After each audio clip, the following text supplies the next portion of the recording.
4.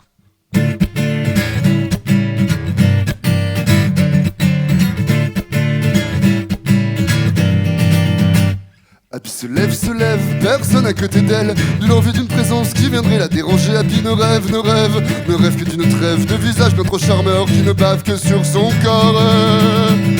Son rituel du matin n'est comblé que par son maître. Elle ne voudrait en rien être gênée au café, avoir un kémé dans les pattes, avoir une amourette en flaque. Quand elle lui dit de partir, c'était que pour une soirée.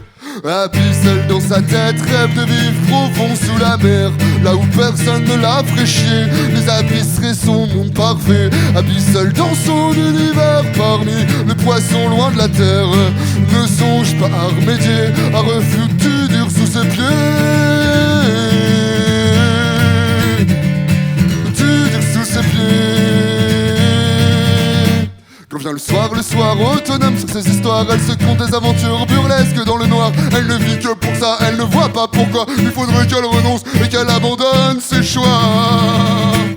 Abby seule dans sa tête rêve de vivre profond sous la mer, là où personne ne la ferait chier. Les abysses seraient son monde parfait. Abby seule dans son univers parmi les poissons loin de la terre. Ne songe pas à remédier, à refouler du dur sous ses pieds. Du dur sous ses pieds.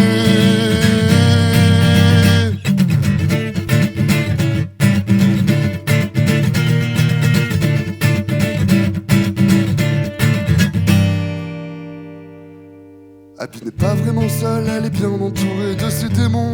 Elle a su se forger un petit monde à elle qui ne cesse de grossir, qui ne manque qu'à ses largeurs et que nul ne peut détruire. Abby seule dans sa tête rêve de vivre profond sous la mer, là où personne ne la ferait chier. Les abysses seraient son monde parfait. Abby seule dans son univers parmi les poissons loin de la terre.